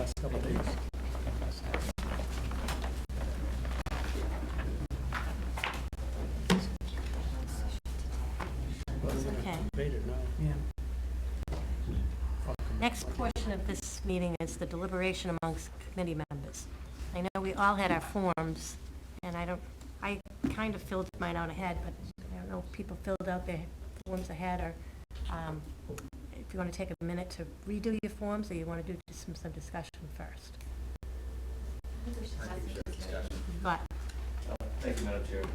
So going going forward, it may be best as for the community to find their consensus through discussion. You have the forms, they were provided as guidance through both the RFQ response readings as well as the interview in case there was some gaps in the RFQ responses, but having a general discussion about consensus as opposed to filling out your test reports. Okay. Maybe best. I'd like to start with the chief, Oh, sure, just because I'm here. because you're not bashful. Yeah, I'm not bashful. I actually liked both, I thought they were both presentations I really liked. Now, Madam Chair, are we still being recorded? Is this still live? It's still live. For the rest of this? It has to be live. Thank you. Okay. so the, both of the submissions were good. I did find one was lacking a little bit, was missing some things. In my opinion, the CHA wasn't quite as sharp and easy to follow along as Collier's was, as far as the submissions that they gave. As far as the presentations, I thought both presentations, I liked both groups. I think both presentations were very good. I was a little more impressed with Collier's coming in with their knowledge of what we've already gone through, as far as talking to the LSP and being aware of what our current, so they've done, in my opinion, a little bit more research. We're a little bit more prepared for what they were getting into. I also thought they were a little bit more aware of the clean station concept, although CHA was able to speak to it. I didn't think that the project lead, actually, she was like, kind of searching a little bit.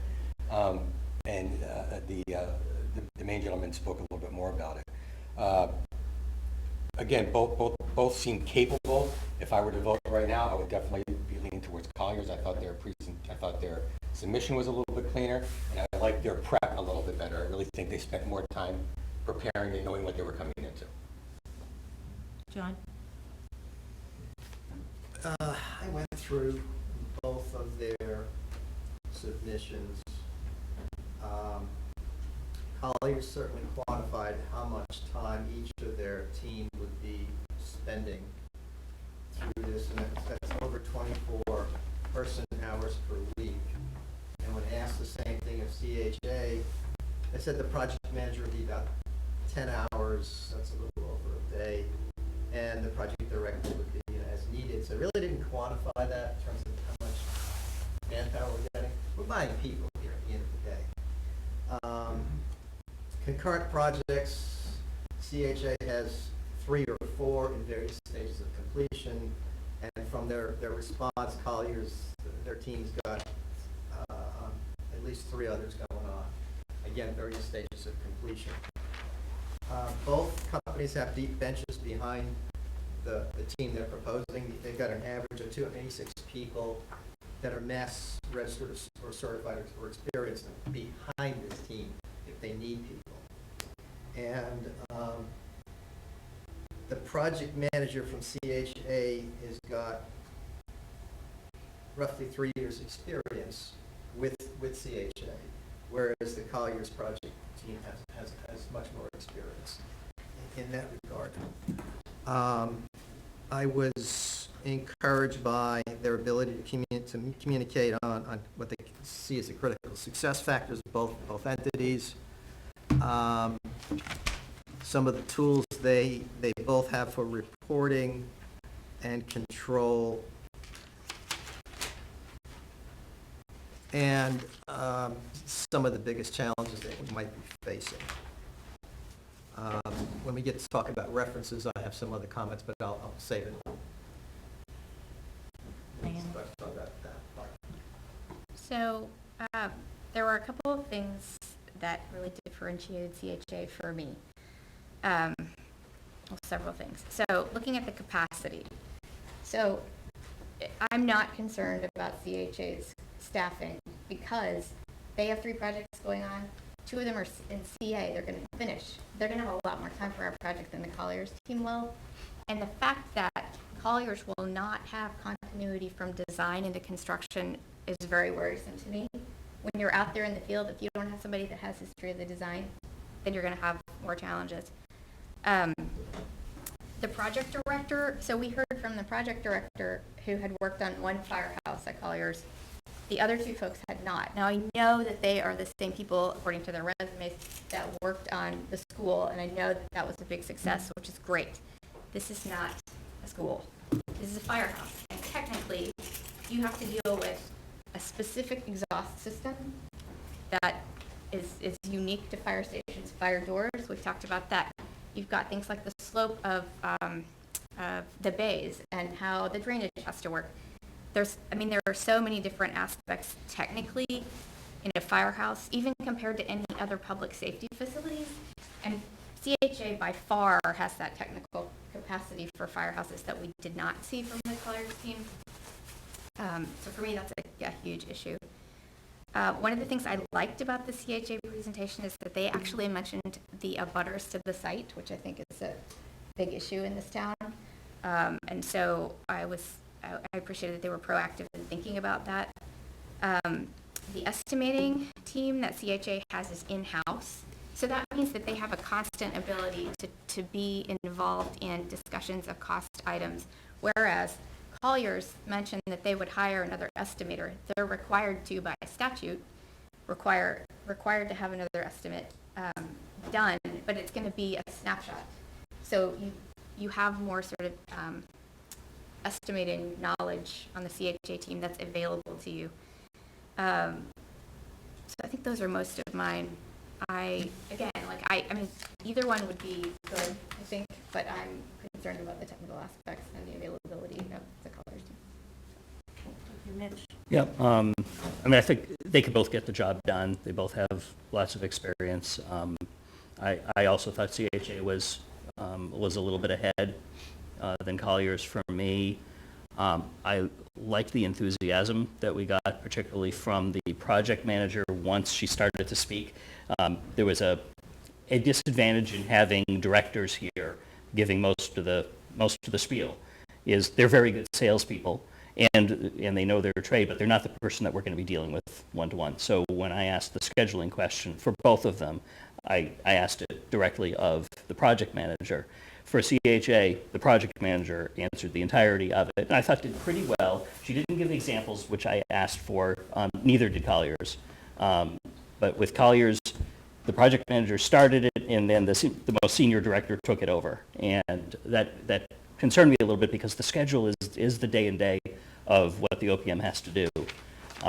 And I didn't think about it as much, but I completely agree with you about Collier's experience in school not being applicable to this. I've been through a couple of MSBA projects. They are their own beast, and you need somebody who knows how to deal with that.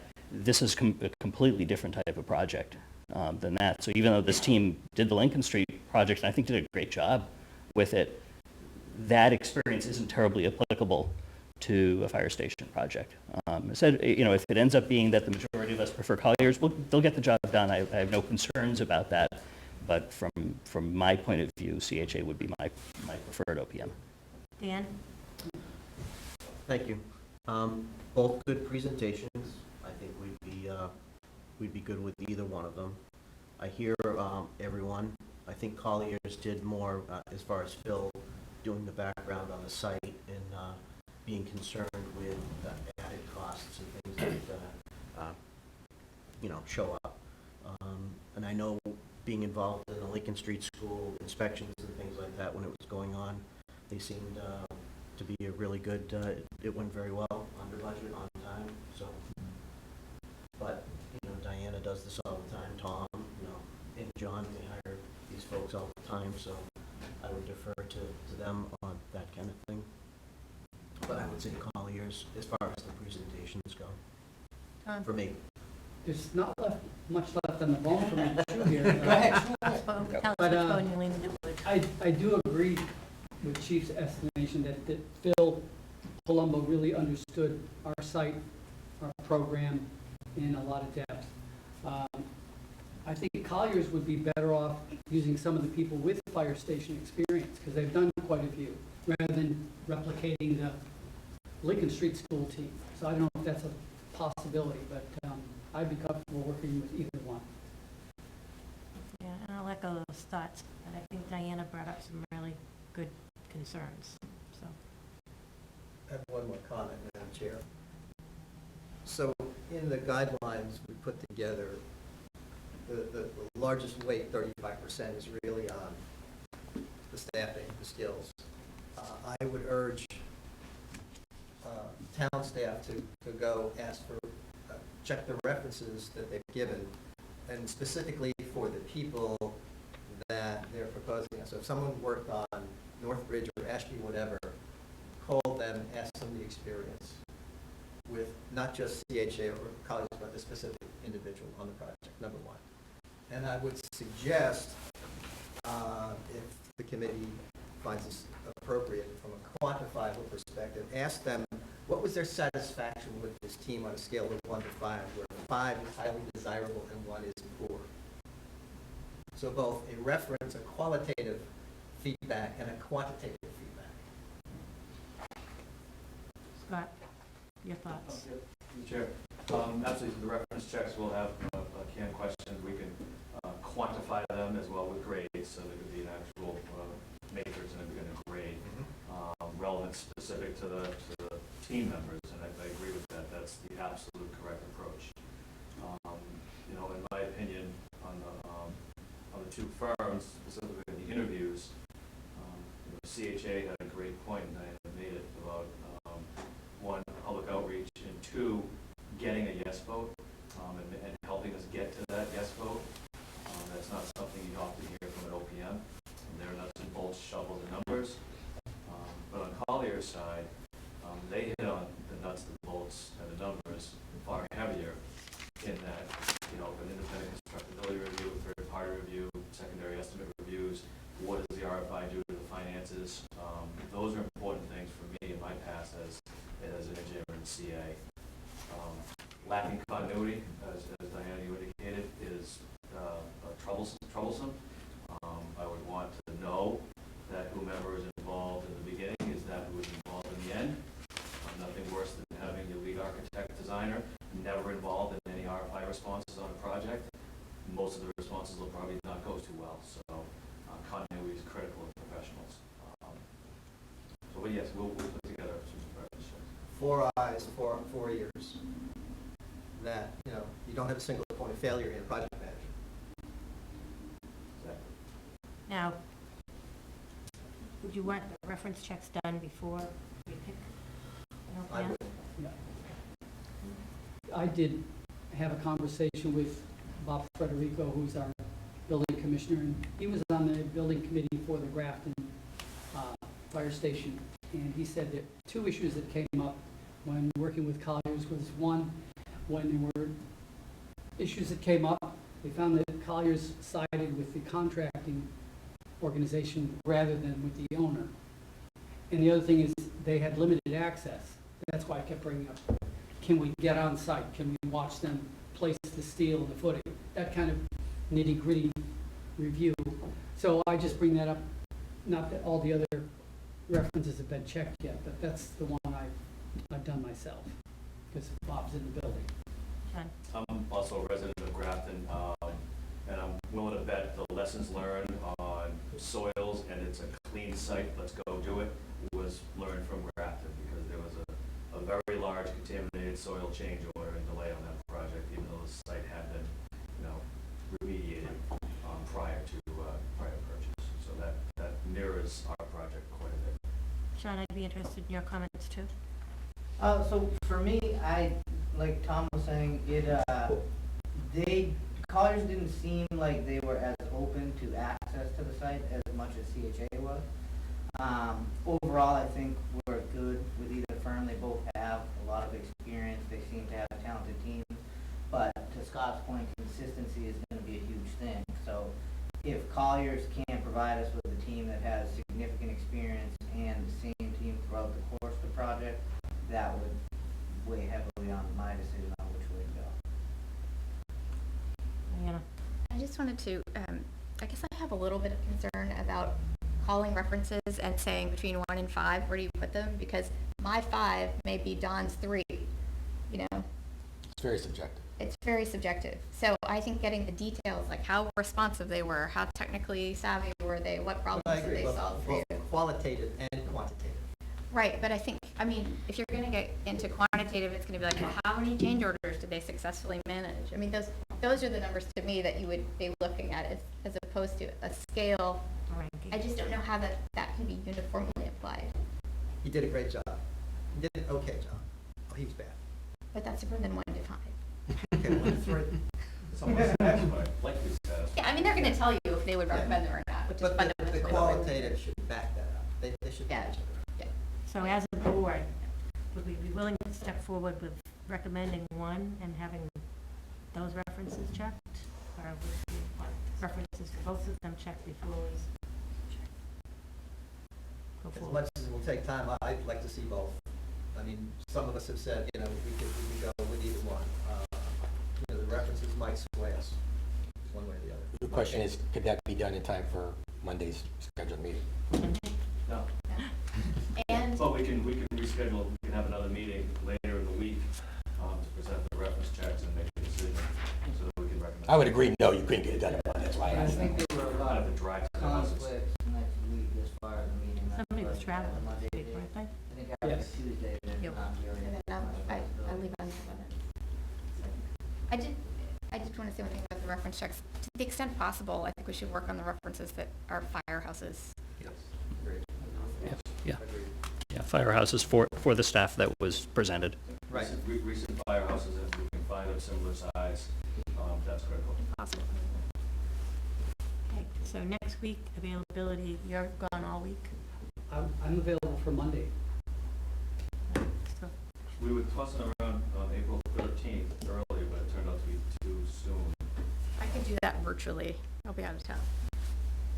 April 15th? Could be a Zoom meeting, if that's okay. If all we're doing is discussing, Yeah. Yeah. Yeah, I could do the afternoon of the 13th. April 13th is what day? What Thursday, no. Thursday? Yeah, if it's Zoom, I mean, I'll be in Maryland, but I could do a Zoom. Okay. What time would be? 4 o'clock? I was just gonna say 4 o'clock. Okay. here. Mm, 4 o'clock? Same page. So we just changed Mondays to, Chief, do you do yours for Firehouse?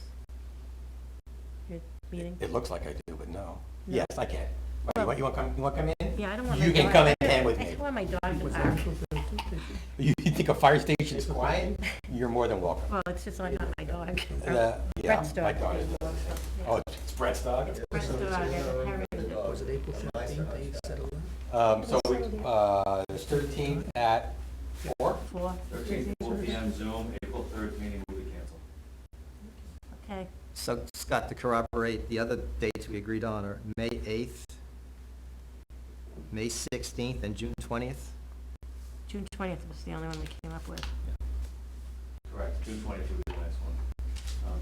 The others we just But talked May about. 8th, May 16th, are they off the We table? don't need those now.